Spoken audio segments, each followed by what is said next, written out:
الصلاۃ والسلام علیک یا رسول اللہ یا آلک و اصحابک یا حبیب اللہ، الصلاۃ والسلام علیک یا نبی اللہ علی آلک و اصحابک یا نور اللہ۔ کہ درود پاک نعمت کتنی بڑی ہے، درود پاک پڑھنے والے کے وارے نیارے ہو جاتے ہیں، اللہ کی رحمتیں نازل ہوں، رب کی طرف سے سلامتی نازل ہو، تو اور کیا چاہیے؟ اس پرفتن اس خطرناک دور میں جب بلائیں ہیں، وبائیں ہیں، ٹینشنیں ہیں، پرابلمز ہیں، خوف ہے، اور ہر بندہ چاہتا ہے کہ وہ سیکیور رہے، صبح گھر سے جائے شام گھر خیر سے آئے، کاروبار پہ خیر رہے، گھر میں خیر رہے، فیملی میں برکت رہے، تو وہ کون سا طریقہ ہے جس سے مجھے یہ سیکیورٹی مل جائے؟ مجھے بتاؤ کہ جس کے سر پر رحمتوں کا سایہ رہے اسے پھر کیا پرابلم ہے؟ اور اللہ کی رحمت کس کے ساتھ ہے کہ جو ایک بار درود پاک پڑھے اس پر 10 رحمتیں نازل کی جاتی ہیں۔ صلو علی الحبیب صلی اللہ تعالی علی محمد صلی اللہ علیہ وسلم۔ ایک بادشاہ تھا، وہ بڑا پریشان رہتا تھا، بڑے پیسے تھے اس کے پاس، مگر نیند نہیں آتی تھی، ٹینشن بہت تھی۔ اپنے وزیر کو بلایا کہ یار بتاؤ تو صحیح کہ یہ اتنے پیسے، اتنا مال، اتنا سلطنت، نیند ہی نہیں آتی، عجیب سی کیفیت رہتی ہے، اور میں اپنے غلاموں کو دیکھتا ہوں یہ بڑے مزے میں مستی مذاق کر رہے ہوتے ہیں، رات کو سکون کی نیند سو جاتے ہیں، زمین پہ ہی سو جاتے ہیں، مجھے نرم بستر پر نیند نہیں آتی، میرے اور ان میں فرق کیا ہے؟ یہ اتنا انجوائے کیوں کر رہے ہیں لائف کو، میں پریشان کیوں؟ اس نے کہا بادشاہ سلامت، یہ بات آپ کو 99 نمبر کے فارمولے سے سمجھ آئے گی۔ یہ کون سا فارمولہ ہے؟ کبھی سمجھاتا ہوں۔ اس نے ایک غلام کو بلایا، ادھر آؤ بادشاہ سلامت، آپ اس کو 100 اشرفیاں تحفے میں دے دیں۔ بادشاہ تھا، اس کے لیے 100 اشرفیاں کیا چیز ہے، 100 اشرفیوں کی تھیلی منگوائی، وزیر کے ہاتھ میں دی۔ اس وزیر نے کیا کیا، چپکے سے اس کے اندر سے ایک اشرفی نکال کے جیب میں رکھ لی، اچھا مبارک ہو۔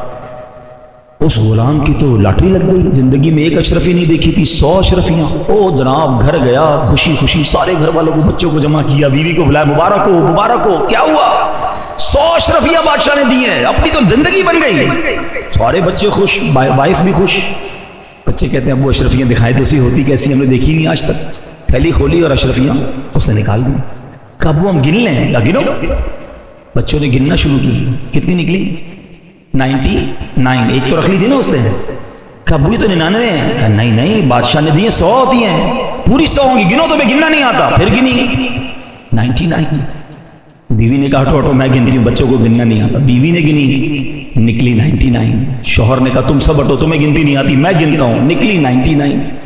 اب بیوی کہتی تم ہوئی ایسے، 100 دی ہوں گی تم نے، راستے میں گرا دی ہوگی۔ بچے کہتے ہیں وہ ایک اشرفی شارٹ کرایا، پتہ ہے ایک اشرفی کتنے کی ہوتی ہے، اس سے تو کتنے کام بن جاتے ہیں۔ نہیں نہیں ادھر ہی ہوگی۔ بستر اٹھایا، ٹیبلیں اٹھائیں، پورا گھر اتھل پاتھل، ساری رات اسی میں گزر گئی کہ وہ ایک کدھر گئی۔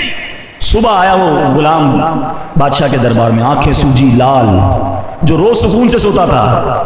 وزیر نے کہا کیا ہوا تمہیں؟ تو بادشاہ سلامت بڑا مسئلہ ہو گیا۔ کیا ہوا؟ آپ نے تو 100 دی ہوں گی لیکن ہوا یہ، گھر گیا تو 99 نکلی تھی۔ وزیر نے جیب سے ایک نکالی کہ یہ لے جاؤ، وہ تو چلا گیا۔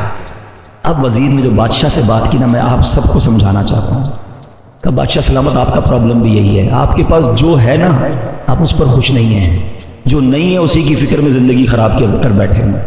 ہم سب کا یہی حال ہے، خدا کی قسم اتنا ہے ہمارے پاس کہ سارا زندگی سجدہ کرتے گزار دیں، اور ہم میں سے بہت سو کے پاس تو اتنا ہے ہمارے بچے بھی کھائیں تو ختم نہیں ہوگا، مگر ٹینشن یہ کہ وہ کیوں نہیں ہے، وہ کب ملے گا؟ وہ ایک اشرفی کی تلاش میں تم جو 99 ملی ہوئی ہیں اس کو نہ انجوائے کر رہے ہو، نہ شکر ادا کر رہے ہو، نہ مزے لے رہے ہو لائف کو۔ ارے جو ہے اس پہ خوش رہو۔ اللہ کے بندو جو رب نے دیا ہے اس پہ شکر ادا کرو، انجوائے کرو اپنی لائف کو۔ ہاں چلے ایک اس بات کو ہی روکتے ہیں، یہ بات جب چلی ہے اور اس کیلیبر کے لوگ بیٹھے ہیں، لائف میں اگر سکون لانا چاہتے ہیں نا، 2 باتیں یاد کر لیں کہ نعمتوں میں اپنے سے کمتر لوگوں کو دیکھیں، ٹھیک ہے، اور نیکیوں میں اپنے سے آگے لوگوں کو دیکھیں، آپ کی لائف مزیدار ہو جائے گی۔ آپ کو جب بھی لگے نا کہ یار میرے سے آگے لوگ ہیں، وہ نہ دیکھیں، اپنے سے پیچھے والوں کو دیکھیں۔ جھونپڑی میں لوگ رہ رہے ہیں، روڈوں پہ سو رہے ہیں، کھانے کو پیسے نہیں ہیں، گھر نہیں ہے، ہاسپٹل میں پڑے ہوئے ہیں، بڑی بڑی بیماریاں ہیں۔ ارے اللہ نے تو مجھے کروڑوں سے اچھا بنایا ہے، میں کیوں آگے والے کو دیکھ کر ٹینشن میں ہوں؟ پیچھے والوں کو دیکھو گے تو سجدے سے سر نہیں اٹھے گا، شکر کرتے کرتے زندگی گزر جائے گی، اور انجوائے بھی کرو گے اپنی لائف کو۔ ہاں نیکیوں میں دیکھو، کمپٹیشن کرنا ہے، آئیے نا میں بتاتا ہوں، صحابہ کرتے تھے نا کمپٹیشن، بھول گئے آپ؟ حضرت عمر رضی اللہ عنہ آدھا مال لائے تھے، حضرت ابوبکر صدیق اپنے گھر کا سارا مال لے آئے. کیوں؟ کمپٹیشن تھا، نیکیوں میں آگے بڑھنا ہے. ہمیں اچھی گاڑی والے پراڈو والے کو دیکھ کر تو خیال آتا ہے کہ میری کرولا کیوں رہ گئی. تمہیں تہجد گزار کو دیکھ کر خیال کیوں نہیں آتا کہ میں تہجد کب پڑھوں؟ یہ تہجد بھی پڑھتا ہے، یہ روز قرآن پڑھتا ہے، مجھے قرآن پڑھنا ہی نہیں آتا. یہ بزنس بھی کرتا ہے، دین کا کام بھی کرتا ہے، میں کب کروں گا؟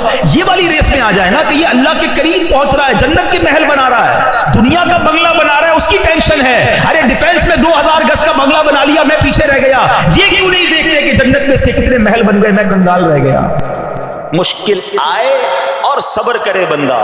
اصل امتحان یہ ہے، زباں پر شکوائے رنجو علم لایا نہیں کرتے، زباں پر شکوائے رنجو علم لایا نہیں کرتے، نبی کے نام لیوا غم سے گھبرایا نہیں کرتے.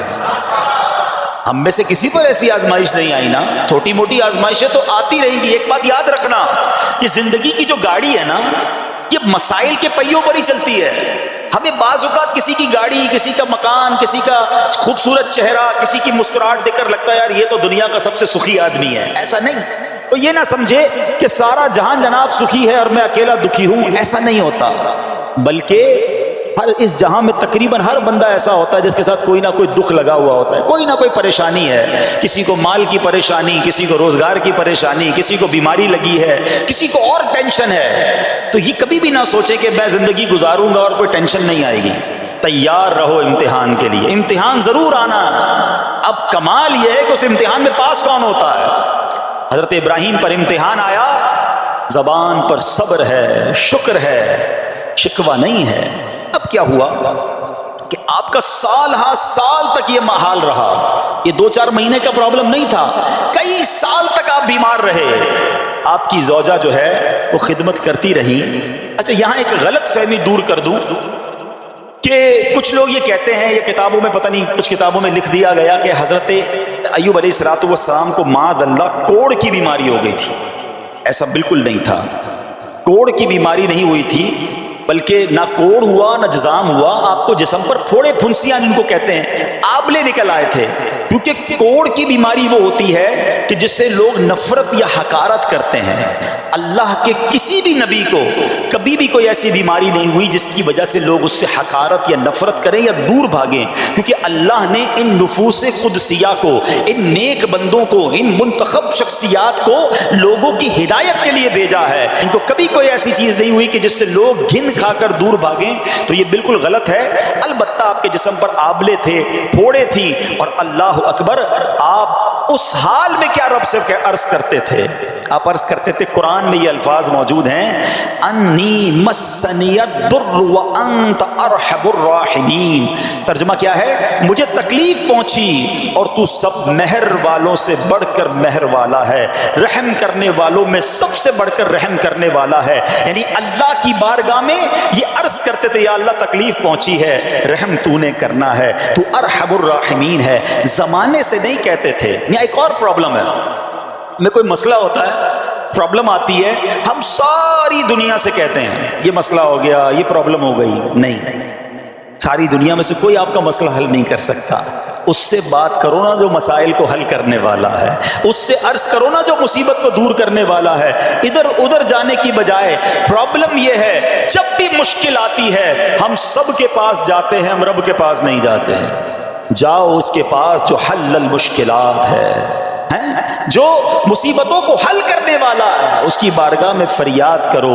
وہ شاعر کتنی پیاری بات لکھتے ہیں نا، یہ بہت سارے لوگوں کے لیے درس ہے جو اپنی پرابلمز کے لیے دنیا والوں کے پاس جاتے ہیں. ارے اگر پکارنا ہے تو اللہ کی بارگاہ میں پکارو، التجا کرنی ہے تو اللہ کے حبیب سے عرض کرو نا. شاعر لکھتے ہیں، کسی کا احسان کیوں اٹھائیں، کسی کو حالات کیوں بتائیں، کسی کا احسان کیوں اٹھائیں، کسی کو حالات کیوں بتائیں. تمہیں سے مانگیں گے تم ہی دو گے، تمہارے در سے ہی لو لگی ہے. ہم اللہ کی بارگاہ میں عرض کریں، اللہ کے حبیب کی بارگاہ میں لو لگائیں. دنیا والوں کے پاس کچھ نہیں رکھا، لیکن ہم دنیا والوں کو بتا کر اپنے صبر کا ثواب بھی ضائع کر دیتے ہیں. دیکھو حضرت ایوب علیہ السلام کا صبر، کسی سے نہ کہا، اللہ کی بارگاہ میں عرض کرتے رہے. اب آپ کی آزمائش کا وقت پورا ہوتا ہے.